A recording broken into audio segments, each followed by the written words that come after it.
Welcome back to another Project Rebirth review. Today we're going to take a look at the DC Multiverse Poison Ivy figure. Here's a look at the front of the box. Here is the left side of the box, the right side of the box, and here's a look at the back of the box, showing all three figures in this series, Batman, the Joker, and of course Poison Ivy that we're reviewing today. Reviews of all these figures will be on my channel. Alright, let's get Poison Ivy out of the box. Taking a look at inner packaging, we can see the accessories include a crossbow and then vines for the arms and legs. Here's the figure out of the box with their vine attachments on, and overall I'm really pleased with the way this figure looks. Let's take a quick look at articulation. Figure's head can rotate all the way around, can bend downward, chin to chest, back to neutral, and can twist from side to side at different angles. Shoulder joint can extend to about there. Not the greatest angle, less than 90 degrees at the wrist. Wrist can rotate and bend inward. Right here, there's a cut so the figure can arch backwards and then return more to neutral. Pretty weak extension at the leg. There is a thigh cut for rotation there. Decent bend at the knee. And a very, very slight upward and downward flex at the foot. But not much to speak of. Oop. Let's take a 360 look at Poison Ivy.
Alright, so here's my final thoughts with regard to the DC Multiverse Poison Ivy figure.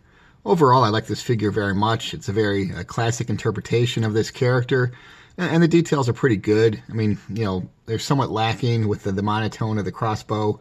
They could have put some black wash or different coloring in there. And again, with the stockings on the figure's legs look kind of plain with the solid color. But overall, not much, too much to complain about. And there is actually good color variation within the figure's hair. They've got some black mixed in with the red there to give it a nice shading effect. And the face overall looks very good. So overall, a pretty decent figure for the price point.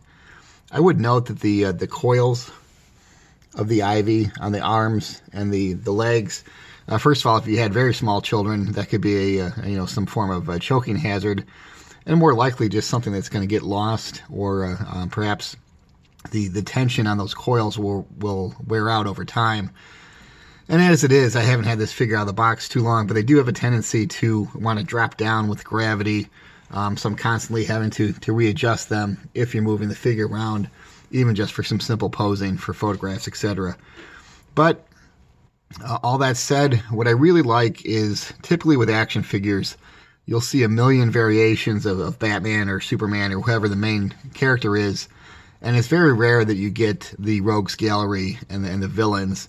So this is the other than the Uma Thurman Batman, or the Uma Thurman Poison Ivy from the earlier movies.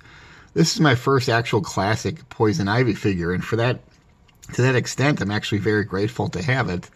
And it's very cool to be able to complete a rogues gallery of classic villains, and I would put her in that category. So You know, if you get the chance to buy this figure, should you buy it? Absolutely, hell yes. Thanks for watching, and I'll see you in the next Project Rebirth review.